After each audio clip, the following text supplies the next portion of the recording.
Hello, in front of me I've got Samsung Smart TV Q80A. In this video I'll show you how to scan 4 TV channels.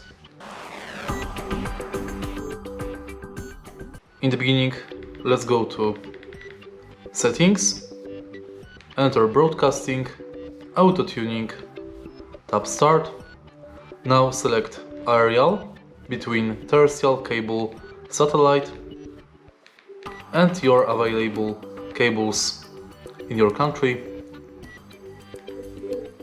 Now select connection type, LNB settings, SAT-CR unicable, and then simply press scan.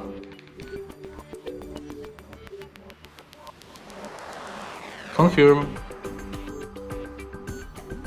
And now your TV is scanning for satellite signal and channels.